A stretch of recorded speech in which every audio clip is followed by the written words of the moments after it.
Life is not a battle. Life is a game. And you, my dear listener, have been playing it against yourself far too long. You have been obeying laws you do not understand, speaking words you do not measure, moving upon a board you do not even see. You think the obstacles before you are fate, misfortune, or the will of others. But I tell you now, they are only the walls of your own making, built brick by brick from words carelessly spoken, fears silently entertained, resentments tightly clutched. In the next 90 minutes, I will hand you the rules. Rules as old as creation itself, rules written in the very structure of divine mind, rules that never fail and cannot be bent. When you learn them and when you play by them, the game is yours, always. You may say to me, but Florence, life has not been a game for me. It has been struggle, it has been loss, it has been heartbreak. And I say to you, that is because you have been playing without knowing the law. When you do not know the law still acts. Only it acts according to your ignorance. The game of life is played with the spoken word, with thought directed by faith, with action anchored in divine certainty. It is played by aligning your moves with the great mind, and once aligned, you cannot lose. Here is the truth that will shake loose the dust from your spirit. Life is rigged in your favor, but it is rigged only when you speak, think, and act from the standpoint of your divine authority. Right now, this very hour, you can turn the tide of your affairs. The money that has been withheld can appear. The health you have longed for can be restored. The opportunity you have dreamed of can walk through your door. The only question is, will you dare to play? Will you dare to stop agreeing with appearances and begin agreeing with truth? I make this bold declaration. I now align with the divine law that makes every move a winning move. Say it aloud with me, right where you are. I now align with the divine law that makes every move a winning move. Feel the authority in those words. Feel them cut through the cloud of confusion. The spoken word is the controller in this game. Your tongue is the hand that moves every piece on the board of your life. With it, you summon. With it, you dissolve. With it, you open doors no man can shut. Think of the walls of Jericho. They did not fall by force of arms. They fell at the sound of a great shout. The power was not in the battering ram, but in the spoken decree. That story is not ancient history. It is a map for you today. Your Jericho may be a wall of debt, a wall of delay, a wall of loneliness or fear. But when you speak the right word in faith, that wall begins to tremble, it begins to crack, and then it falls, flat. This is not poetry. It is law, divine law, immutable, exact, and available to you now.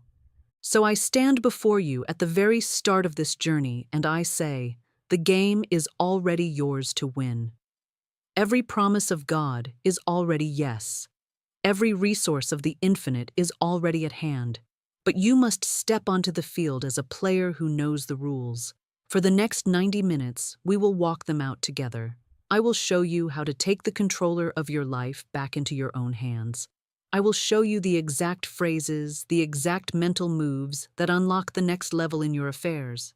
And at the appointed moment, I will give you one sacred sentence, one phrase of such power that, when spoken and claimed as your own, it will reorder your affairs within 24 hours by divine law.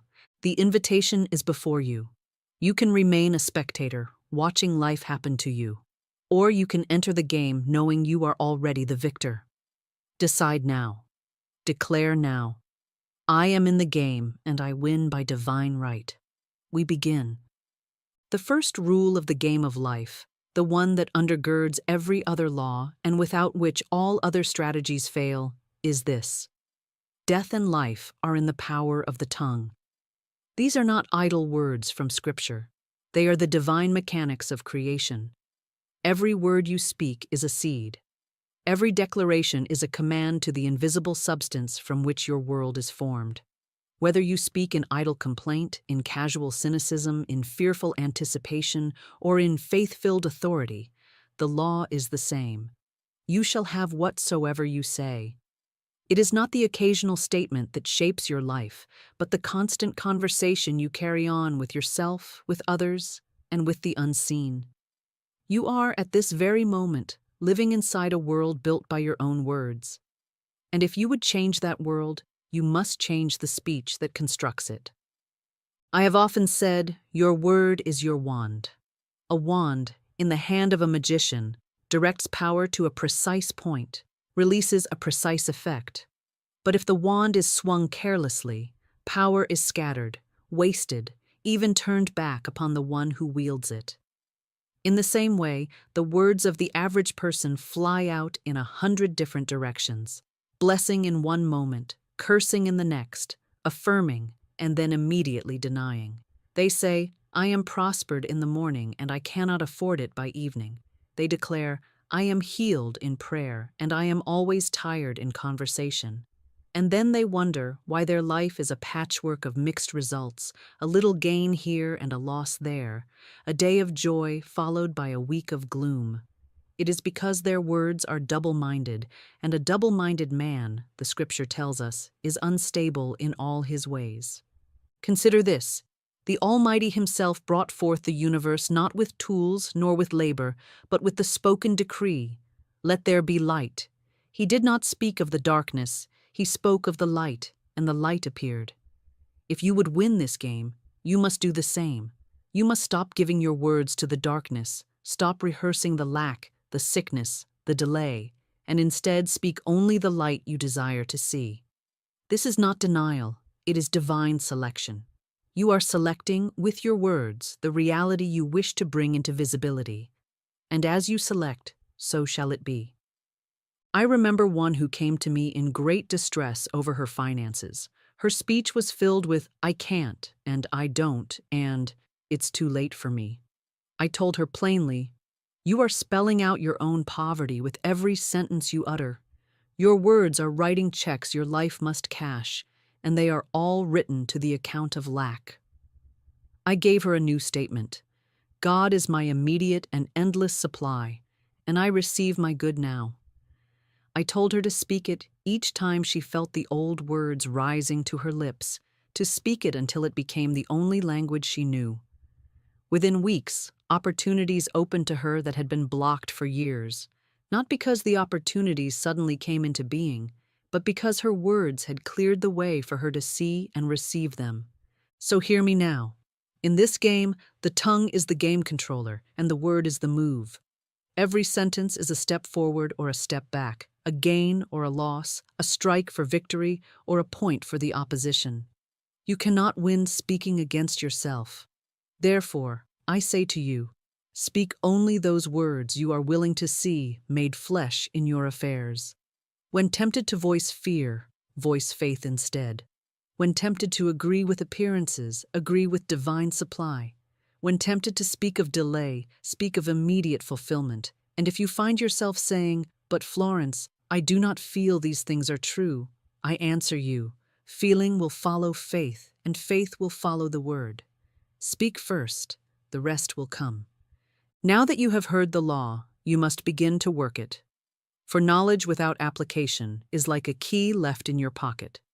Possessing it changes nothing until you place it in the lock and turn it. And in the game of life, the lock that bars you from your treasure is always in the realm of thought and word, and the key that opens it is always a declaration spoken in faith. So I give you your first move. Speak this command aloud, without hesitation, without compromise. I win the game of life now and forevermore. Say it as though it were the most certain fact in existence, as certain as the sunrise, as unshakable as the mountains. Say it until your own ears believe it. Say it until the atmosphere around you vibrates with it. For the moment you speak it, you are setting into motion forces unseen, and they begin to rearrange the board in your favor. Some will say, but Florence, how can I declare I have won when the evidence before me says I am losing? And I tell you, the evidence is nothing but the shadow of yesterday's words and yesterday's beliefs. Shadows do not dictate substance. The law responds not to what is, but to what is spoken in faith about what is to be. When you say, "I win the game of life now and forevermore," you are not lying. You are announcing the truth as God sees it, the truth that exists already in the invisible, waiting only for your claim to call it into form. You are speaking as the child of the Most High, and the child of the Most High cannot be defeated. To speak otherwise is to hand your victory to the enemy thoughts that would keep you bound. This is the open sesame of the Spirit, the phrase that opens the sealed doors, that causes hidden supply to pour forth, that brings the right people, the right opportunities, the right solutions to your side without strain or delay. But like any key, it must be used often. The treasure chamber of divine provision does not open to the casual passerby who mutters the password once and wanders away. It opens to the one who stands before it in certainty, who repeats the command until the great hinges turn. Every time you declare your victory, you are knocking, and the law promises that to him who knocks, it shall be opened. And let me tell you something you may not yet believe. The moment you speak in this way, the change has already begun. You may not see it yet, you may not feel it yet, but the unseen currents have shifted. The walls that hemmed you in are beginning to tremble, and if you persist, they will fall. I have watched it happen time and again. Students who had been blocked for years in business, in love, in health, suddenly find the way cleared, not by pushing, not by pleading, but by speaking the word of triumph until it took root in the subconscious, until it became the only reality they could see. So I say to you, begin now. Do not wait until tomorrow to speak your victory. Do not wait until your mood improves or the problem eases. This is the move you make in the midst of the tightest corner, in the face of the fiercest opposition. The world will tell you to wait and see. Divine law tells you to speak and see. And the one who obeys the law will always, without fail, win the game. If you would truly win the game, you must understand this. You cannot play with a mind that is still hypnotized by defeat. It is not enough to speak victory once or twice. You must drive out of your mental house every tenant thought that has taken up residence against your good. For many of you, these tenants have lived with you so long you have mistaken them for yourself. You have said, "This is just the way I think," or "This is just the way I am," when in truth, these are squatters, old beliefs, inherited fears, second-hand conclusions planted by family, by society, by past experience, but not by the Spirit of God. And yet, every time you repeat their words, every time you rehearse their story, you pay their rent in full and invite them to stay another year. So the first act of reprogramming is eviction. You must stand at the door of your mind like a vigilant guard and refuse entry to any thought that speaks against your divine destiny. You must recognize these old tenants by the sound of their voice, the voice that says, "Life is hard," the one that says, "There is never enough," the whisper that says, "You are too late." These are not the voices of truth, they are the walls of Jericho, and they fall the same way, by the sound of a new word spoken in authority. Each time the old phrase rises up, you answer it with the law. When "life is hard" comes to the door, you reply, "Life responds to my word, and my word is good." When "there is never enough" comes to knock, you declare, "I live in a universe of endless supply, and it pours into my life now." When "you are too late" dares to speak, you answer, "I am always on time in divine order, and my good arrives right on schedule." You may wonder why we must replace these thoughts instead of merely ignoring them. The reason is simple. The mind abhors a vacuum. If you evict an old belief and do not install a new one, something else will move in. And most likely it will be the same kind you just cast out. Nature fills every gap, so does consciousness. Therefore, every time you deny a falsehood, follow it with an affirmation of truth. This is the law of substitution in action. It is the way we take dominion over the subconscious, which is simply power without direction, waiting for orders. If you do not give it orders of truth, it will carry out the orders of fear by default. I call you now to practice this not as a momentary exercise, but as a way of life. For the game of life is not won in a single move. It is won by persistent play, by turning every thought, every word, every expectation into a servant of your victory. And each time you replace an old lie with a new truth, you strengthen the structure of your winning game. You are building a fortress of consciousness, brick by brick, affirmation by affirmation, until the old city of lack and defeat is completely dismantled, and in its place stands the city of God, your life filled with peace, abundance, health, joy, and perfect self-expression. So we begin here. Replace "life is hard" with "life responds to my word." Let that be your new watchword. Say it when you rise in the morning. Say it when you are tempted to complain. Say it when appearances tempt you to doubt. Say it until it becomes the background music of your mind. For when that truth has taken root, the game board will look entirely different, and you will find that even the most stubborn pieces have shifted in your favor. There is a law in this game that many find the hardest to believe, and yet it is among the swiftest to work when obeyed.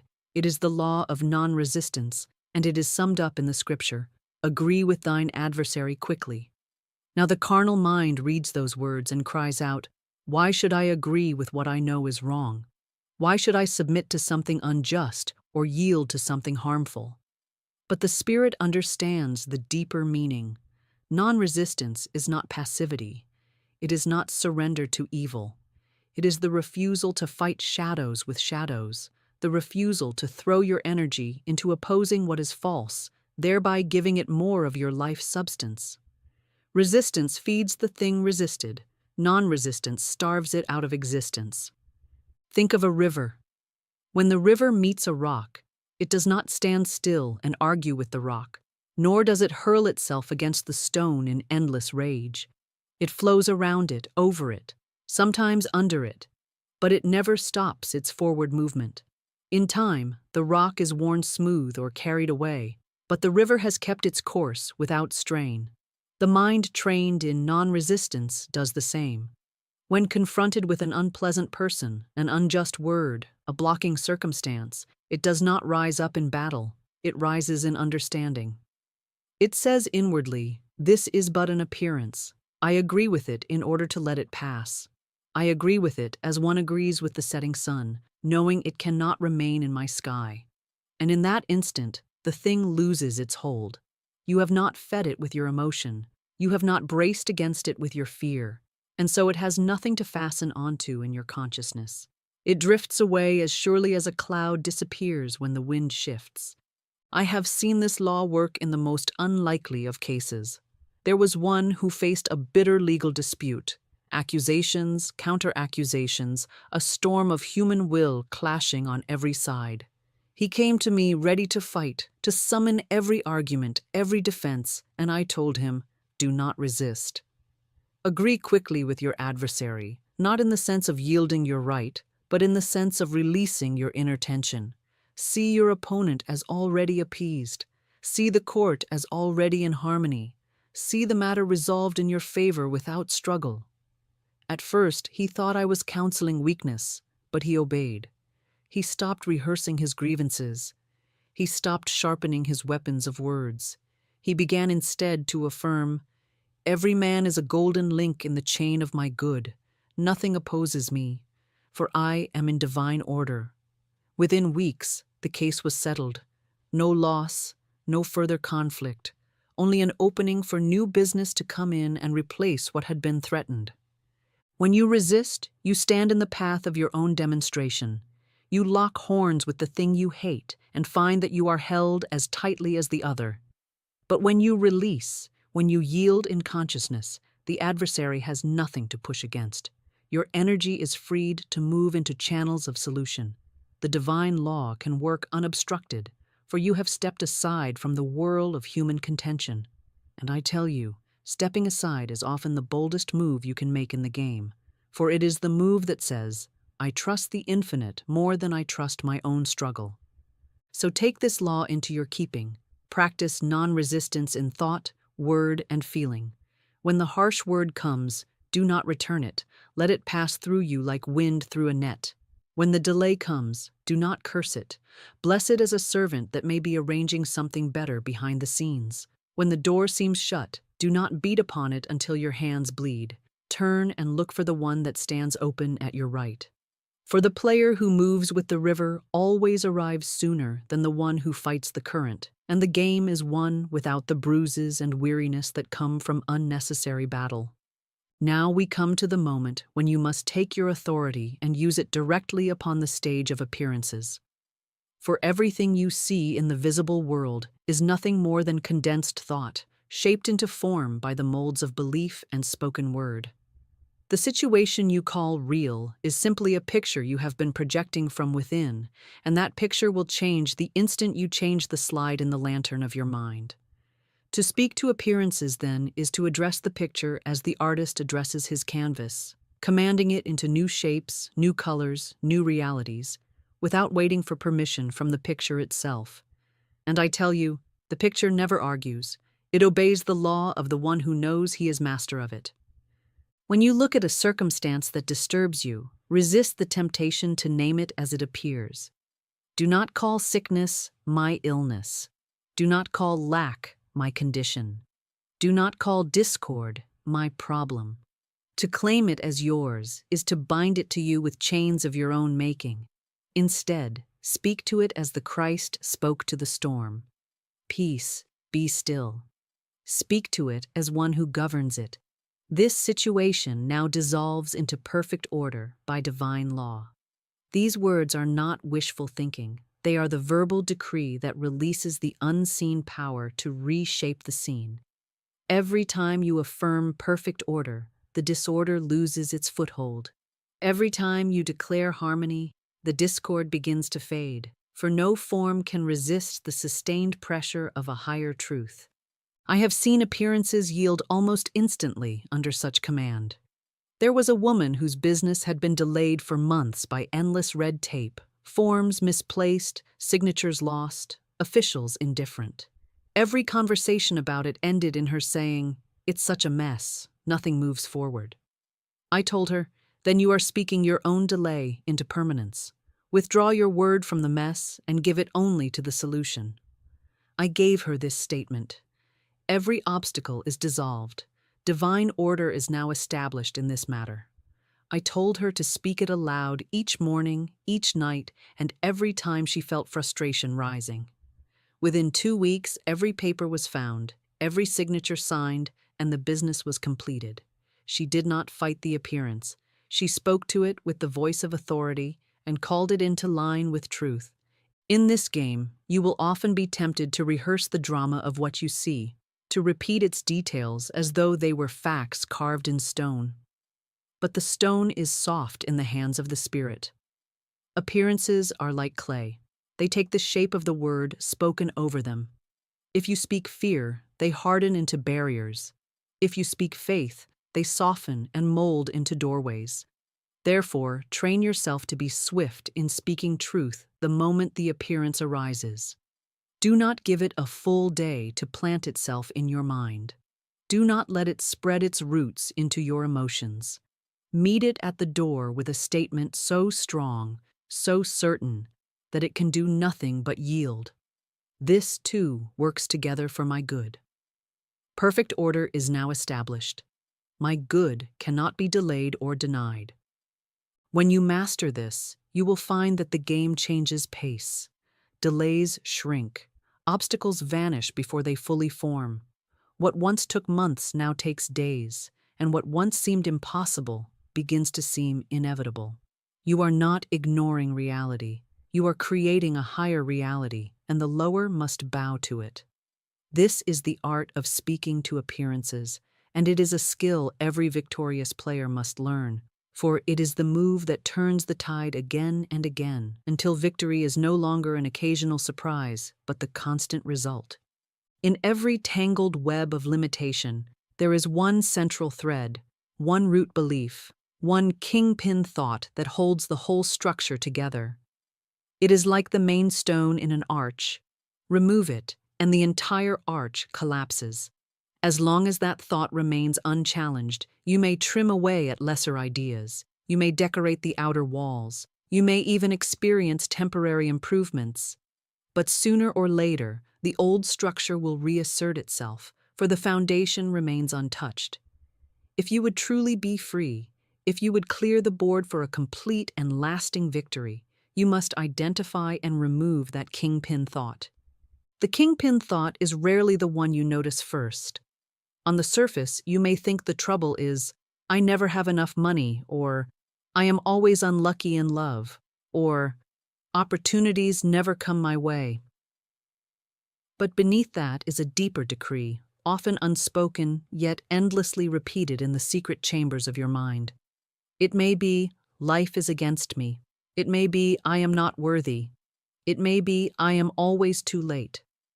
These are the master beliefs from which 1,000 lesser thoughts take their cue. They are the general in the camp of your enemy thoughts, sending orders to every soldier of lack, delay, or fear. And as long as the general stands, the army will continue to march. How do you find it? You listen, not to the outer conversation, but to the inner murmur that rises when you think of your greatest desire. Ask yourself, why don't I already have what I want? And hear the answer that springs up before you have time to dress it in polite words. That answer, however small or shameful it may seem, is the seed from which the weeds of limitation have grown. Perhaps you will hear, because I never get chosen. Perhaps, because I always make mistakes.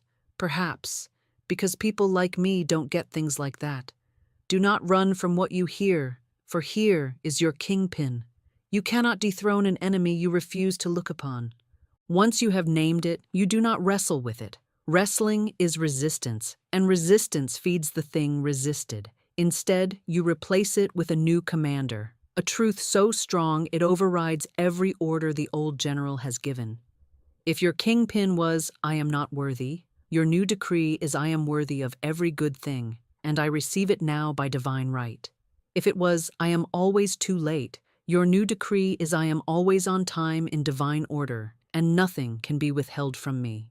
If it was, life is against me, your new decree is, life is for me, and every circumstance works together for my good. You speak this truth daily, hourly, until it takes the king's seat in your subconscious. And when the new ruler is enthroned, the old army dissolves, lack, delay, and defeat scatter because their orders have been canceled at the source. I tell you, finding and replacing the kingpin thought is one of the most liberating moves you will ever make in the game. For suddenly, things that once required constant affirmation now seem to correct themselves. Old obstacles vanish without effort. Doors that were barred swing open on their hinges, and you will feel, perhaps for the first time, the deep, steady certainty of being in harmony with the law. You will know that you are no longer patching a sinking ship. You are sailing a vessel sound from bow to stern, and every wind that blows will carry you toward your good. Now that you have begun to uncover the root thoughts that have governed your affairs, it is time for a direct challenge, one that will test your readiness to take command of your words and prove to you, beyond all question, the immediate power they hold.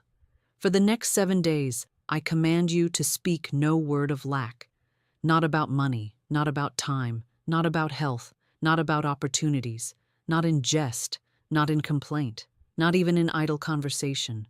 For 7 days you will become the guardian of your own mouth, standing watch over every sentence, and you will let nothing pass your lips that would plant a seed of insufficiency in the garden of your life. You may think this is a simple task, but you will find in the first few hours that lack talk is woven deeply into the speech of nearly everyone you meet, and perhaps most of all, into your own. The casual, I can't afford that. The automatic, there's never enough time. The resigned, that always happens to me. These phrases may have rolled off your tongue so often you hardly notice them, but the law notices them. The subconscious notices them. And the moment they are spoken, they take root, quietly working to reproduce their own kind in your experience. Every word is a seed, and seeds grow in the soil of your belief, whether or not you mean them to. For 7 days, you will plant only the seeds you want to harvest. When the temptation comes, and it will come, to voice what you see or feel in the moment, stop yourself and choose a new declaration. If you would have said, "I can't afford it," replace it with, "My supply is endless, and the right channels open for me now." If you would have said, "I'm so tired," replace it with, "I am filled with divine energy and strength." If you would have said, "That always happens to me," replace it with, "Everything works together for my good." You are not pretending. You are redirecting. You are turning the wheel of the ship before it runs itself upon the rocks. You are speaking the reality you wish to appear, knowing that by the law of the spoken word, it must appear. Some of you will find that in holding your tongue against words of lack, you begin to hear the words of lack in others with new clarity. This is not for you to judge them. It is for you to see how powerfully the race mind reinforces limitation through constant repetition. It will make you more determined to keep your own speech free from its influence. You may even choose to step away from certain conversations during this week, not because you fear contamination, but because you are committed to keeping the atmosphere of your own thought clean, light, and charged with truth. At the end of these 7 days, something will have shifted. You will notice that your mood is lighter, your outlook clearer. You will have trained your tongue to obey your spirit rather than your feelings, and this is one of the greatest disciplines in the game of life. And perhaps most surprising of all, you will see small demonstrations, unexpected checks, sudden opportunities, timely solutions begin to appear, for the law cannot remain idle when the command of lack is withdrawn and replaced with the command of abundance. This is not an exercise for the curious, it is a proving ground for those who are ready to win. And I tell you, the one who masters this for 7 days can master it for a lifetime. And a lifetime lived without voicing lack is a lifetime that overflows with good. There is a law that governs the highest fulfillment of your destiny, and it is the law of perfect self-expression.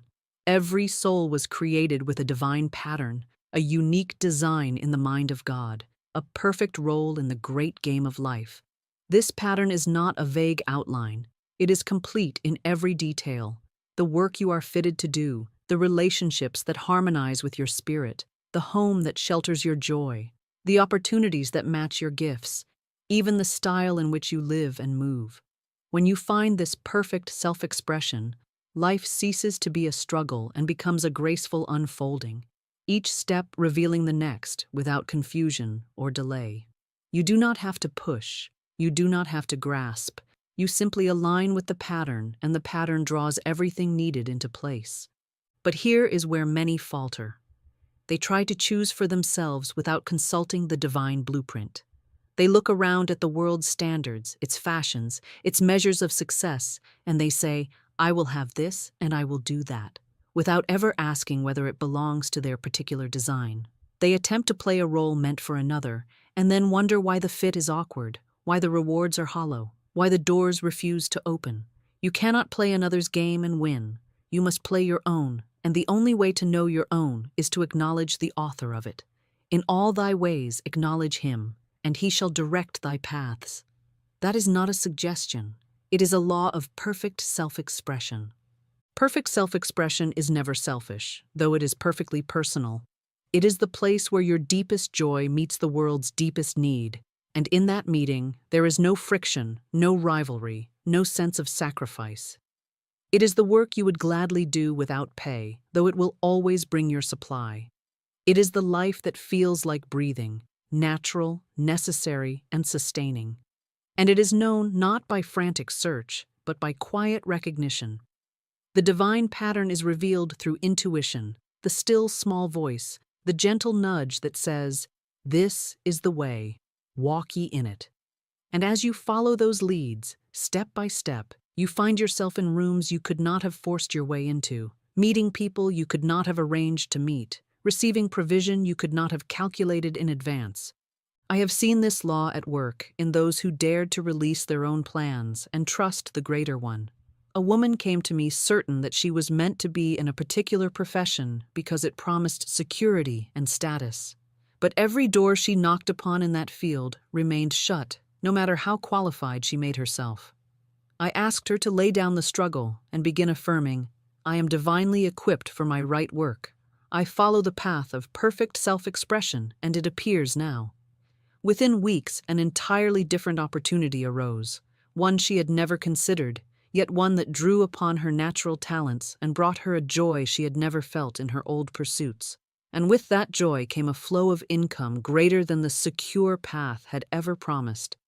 When you are in your perfect self-expression, there is no competition, for no one else can do exactly what you were designed to do in the way you were designed to do it. There is no fear of being replaced, for the pattern is yours alone. And there is no sense of limitation, for the same mind that conceived your role also provides every resource for its fulfillment. This is why I tell you, stop forcing, stop comparing, stop chasing shadows. Stand still inwardly and say, I am in my right place, doing my right work, and it appears now without delay. Say it until you feel the truth of it, for as you speak, the pattern within begins to align the pattern without. And when the two are in harmony, the game of life becomes the dance of life, flowing, beautiful, and impossible to lose. One of the swiftest ways to signal to the infinite that you are ready to receive your good is to prepare for it before it arrives. This is the law of preparation, and it is a law so simple that most overlook it entirely, thinking that preparation should come after the blessing rather than before. But divine law operates by faith, and faith is always shown in advance. Faith says, I know it is mine, therefore I make room for it now. Doubt says, I will wait to see it, and then I will prepare. And doubt will always wait, for the law mirrors the attitude of the one who calls upon it. To prepare in faith is to act as though the thing you have asked for is already on its way, because in truth, it is. The moment you speak your word, the law begins arranging people, circumstances, and events to bring it into form. But if you make no preparation, you are signaling to the subconscious that you do not really expect it, that your word was a wish rather than a command. The subconscious will always take its cue from your actions, for actions speak to it in a language even more powerful than thought. Therefore, to prepare is to impress upon the inner mind, this is real, this is sure, this is happening now. I recall telling a woman who longed for a home of her own to begin buying small things for it. A lamp, a tablecloth, a set of dishes, though she had neither the house nor the money for one. She looked at me with hesitation and said, But Florence, wouldn't that be foolish? I said, Only if you believe it is foolish to water the ground where you have planted seed. Your home already exists in the invisible. These actions are the watering. She obeyed, and in less than 3 months, circumstances shifted, funds appeared, and she moved into the very kind of home she had imagined, complete with the small treasures she had been gathering. The preparation was not wasted. It was the magnet that drew the rest. Preparation need not always be physical. It can be mental and emotional as well. If you are believing for a certain role in life, begin to study for it, dress for it, and carry yourself as one who already holds it. If you are calling in a certain level of prosperity, get your accounts in order, clear space in your life to manage the increase, and start thinking in the terms of abundance rather than lack. If you are expecting a relationship, create room in your schedule, in your home, and in your heart for that person to fit naturally into your life. The universe abhors a vacuum, and when you clear space and ready yourself, the law rushes to fill it with the very thing you have prepared for. The world often calls this acting as if, but I tell you it is more than acting. It is aligning. It is stepping into the vibration of the thing you desire so completely that the outer must match the inner. It is saying to the infinite, I believe you so fully that I have already set the table, and the infinite never leaves a prepared table empty. So I give you this command. Choose one area of your life where you have spoken your word for a change, and prepare for that change as though it were arriving by tomorrow's post. Do not waver. Do not wait for proof. Let your preparation be the proof. And you will find that the law delights in fulfilling the space you have made, for it knows it has found a player who understands the rules and plays to win. There is a single word that has quietly robbed more men and women of their good than any open enemy ever could, and that word is someday. It wears a mask of patience, but behind it is the true face of delay. It pretends to be harmless, as though it were merely a polite placeholder for a future blessing, but in truth, it is a thief, moving your demonstration into a tomorrow that never arrives. The law of life is always now. Faith is always now. The invisible substance from which all things are formed is only shaped in the present moment. It has no knowledge of a vague and distant someday. Every time you say, "I will have it someday," you cancel the order for today, and the law waits, silent, obedient, unmoving, until you speak as one who is ready to receive. To replace someday with now is not arrogance, it is alignment. It is speaking from the standpoint of the spiritual fact rather than the physical appearance.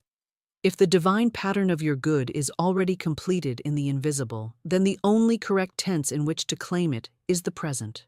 You do not say, "Someday there will be light," when the light has already been switched on. You say, "It is light now."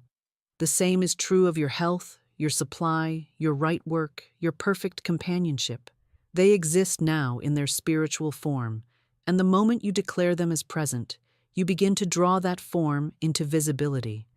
I have known those who prayed for years for the same thing without receiving it, not because the law was unwilling to give, but because they kept setting the fulfillment a step ahead of themselves. Someday I will be free of debt. Someday I will find my right place. Someday I will have the courage to act. Each time the law took them at their word and kept the blessing in the realm of tomorrow. When I taught them to affirm, "I am free of debt now. I am in my right place now. I have the courage now," the current shifted immediately. Doors opened, ideas came, and the changes they had pushed into the future began to manifest in the present. There is a spiritual quickening that happens when you take hold of now. The subconscious, which is the servant of your words, stirs into action because it understands that the command is for immediate delivery. The angels of circumstance begin moving at once, arranging what needs to be arranged, dissolving what needs to be dissolved, opening what needs to be opened. The energy you have been scattering into an indefinite future is pulled into a sharp focus on the present moment, and in that focus lies the power to bring your good into sight. So I give you this practice. Listen for every place in your speech and thought where you have been using someday as a resting place, and replace it with now. Say it with conviction. Say it until your whole body believes you. Let now be the drumbeat under every affirmation you speak, steady, certain, unrelenting. My good is here now. My way is open now. My demonstration appears now. For when the word now is enthroned in your consciousness, the game of life stops dragging its feet and begins to run toward you with open hands, bringing exactly what you have called for in the only time the law ever knows. This moment. There is a truth that will change the tempo of your demonstration the moment you apply it. Life responds to the image you present to it. Not merely the image you hold within, but the image you enact without. The outer and the inner are always speaking to one another, and the law takes the harmony between them as proof that you are ready to receive. Therefore, I challenge you to give the law that proof. For one day, 24 hours, you are to live as though the thing you desire most is already accomplished. I do not mean a vague pretending, nor a careless wishing. I mean a deliberate, conscious embodiment of the reality you have spoken in your affirmations. If you are affirming health, then for one day you carry yourself as the healed self. You walk with the posture, the energy, the lightness of one whose body is in perfect order. You refuse the mannerisms of sickness, the tone of complaint, the hesitation of weakness. If you are affirming prosperity, then for one day you move as the prosperous self. You speak with the calm assurance of one whose needs are met in full. You make decisions from abundance instead of fear. And you allow yourself the dignity of generosity without calculation. If you are affirming right work, then for one day you operate as one who is already in the place of perfect self-expression. You rise with purpose. You dress as though going to meet your highest opportunity. You think and speak as one whose contribution is welcomed and rewarded. You may think this is only a game of imagination, but I tell you it is the very substance of manifestation. The subconscious does not distinguish between what is vividly imagined and what is physically real. It takes your enactment as a signal that the thing has arrived. And the world, which is but the mirror of the inner, begins to arrange itself to match the image you have impressed upon it. One day of living in this way can do more to shift your conditions than a month of affirmations spoken while continuing to act like the old self who lacks, fears, or waits. I recall a man who had long affirmed for a better position in his work but saw no change. I told him to live one full day as though he had already been promoted, arrive at his office with the confidence of the higher title, treat his colleagues as an equal to those above him, organize his desk and time as though he were responsible for greater things. He did it so completely that others began treating him as though the promotion were already in place. Within a week, his employer called him in to offer the very position he had been seeking. It was not the acting alone that did it. It was the alignment of thought, word, and action, all speaking the same truth to the law. So here is your challenge. Choose tomorrow, or the earliest day you can give yourself wholly to this, and act as if for 24 hours. Do not explain it to others. Let the law work in the silence of your certainty. Feel the reality in your bones. Let it color every decision, every gesture, every word. And when you lay your head down at the end of that day, take note of what has shifted, not only in your outer world, but in the deep current of your belief. For once you have proved to yourself that you can embody your good before it arrives, you will understand the secret of calling it into visibility. You must become it in consciousness, and the law will make it so in form. There comes a time in the game when we must lay aside all analysis, all explanation, all questioning, and simply stand in the rhythm of truth until it fills the very air we breathe. Words have been our instruction. Now they become our drumbeat. For affirmation is not mere repetition. It is the steady hammer of divine certainty, driving truth deep into the subconscious until it becomes the only foundation on which you stand. I will give you a sequence now, and I ask you not to rush it. Speak each line slowly, with the full weight of conviction, letting the meaning saturate you until it pulses in your blood. First, I win by divine right. This is the banner over your life, the proclamation to all seen and unseen forces that your victory is not a matter of chance, effort, or competition. It is your inheritance as a child of God. You do not need to claw or plead. You simply claim what has already been decreed for you. Speak it and feel the authority of heaven backing your words. Second, my supply is endless and immediate. This sweeps away the fear of lack and the lie of delay in a single breath. Endless, because God's storehouse cannot be depleted. Immediate, because there is no waiting period in divine law once the conditions are met.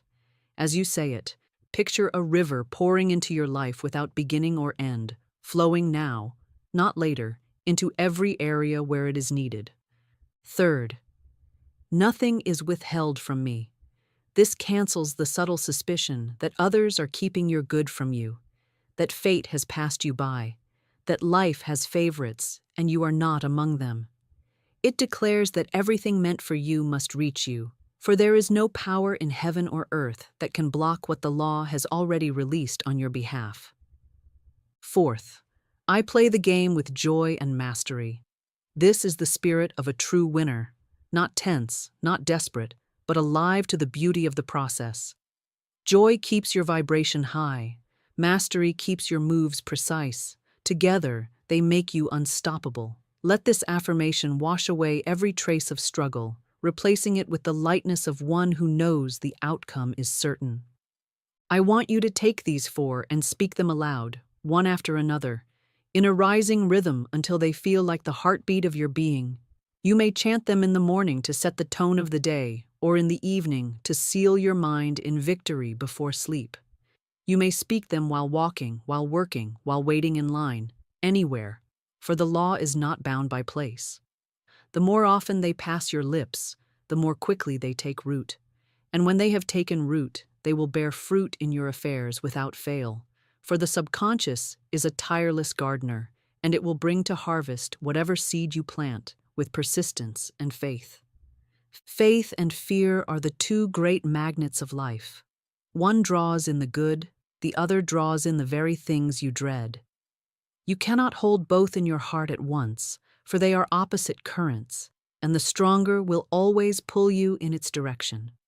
Faith aligns you with the infinite supply, the perfect order, the divine protection that is your birthright. Fear shuts you off from all of these, locking you inside a prison of your own imagining, with bars forged from the very thoughts you have fed it. The law makes no moral judgment between them. It simply returns to you the harvest of whichever you have sown. And so I tell you plainly, to win the game of life, you must starve fear and feed faith until faith stands alone as the ruling power of your mind. Scripture says, "Fear not, for I am with you."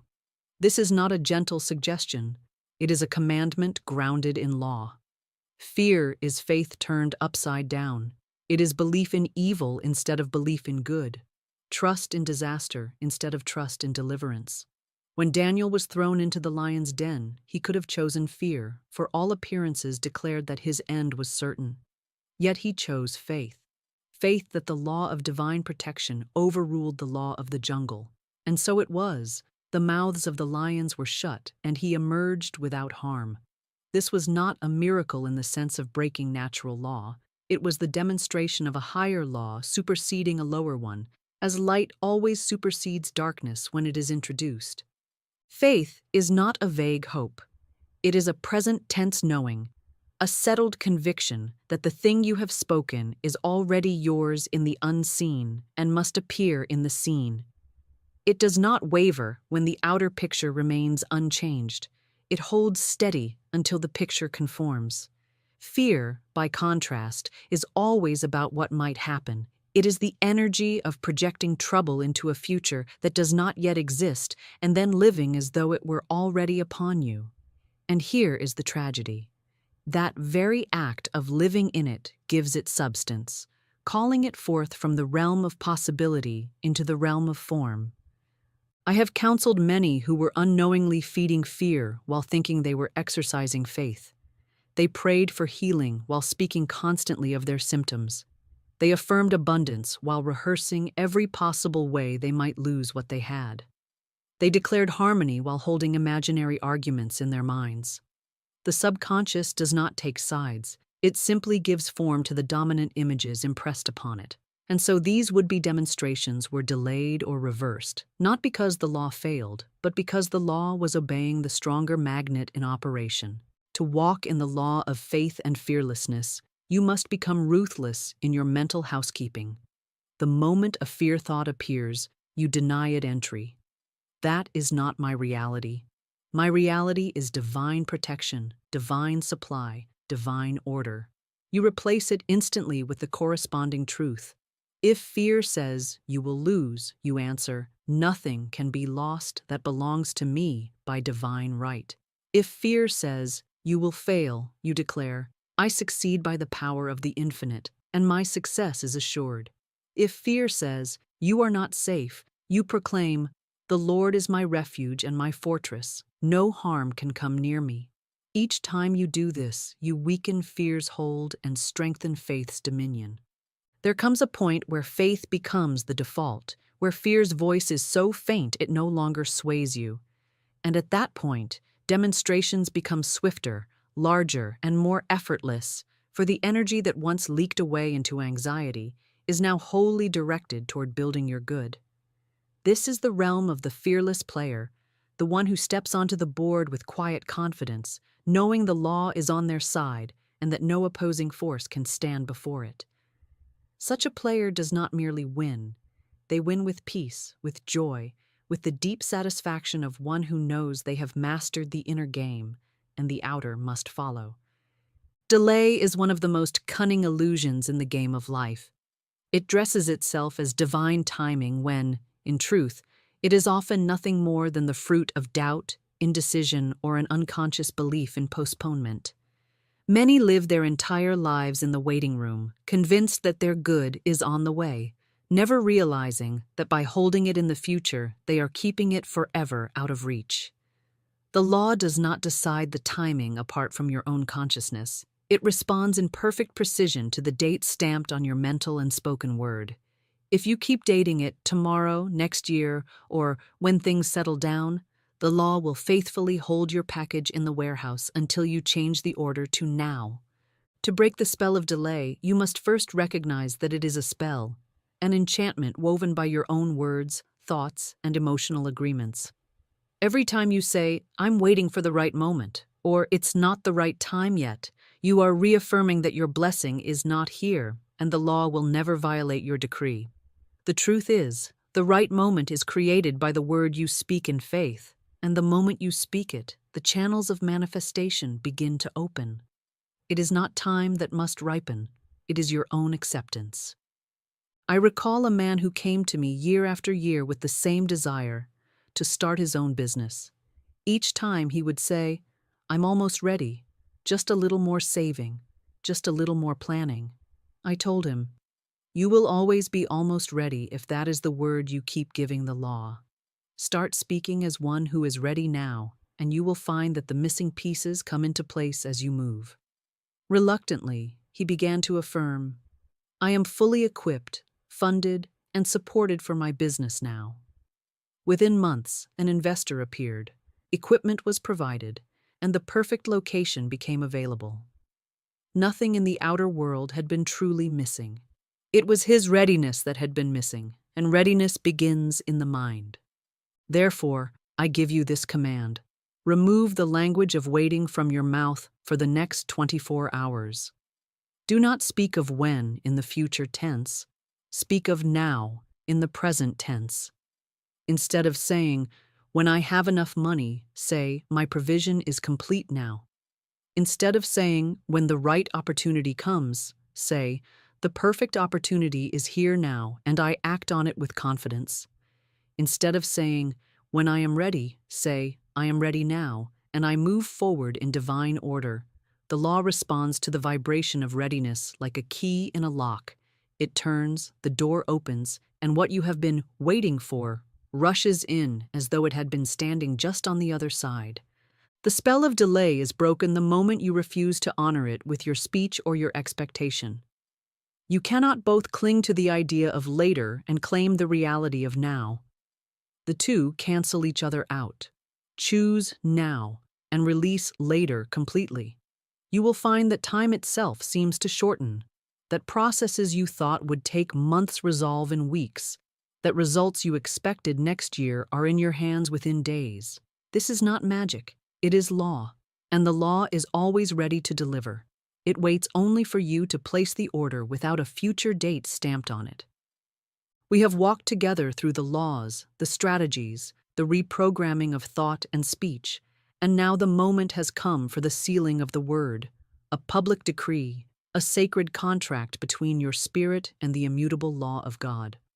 This is not a mere closing statement. It is the culmination of every truth you have heard, every falsehood you have cast down, every step you have taken from the shadows of fear into the light of authority.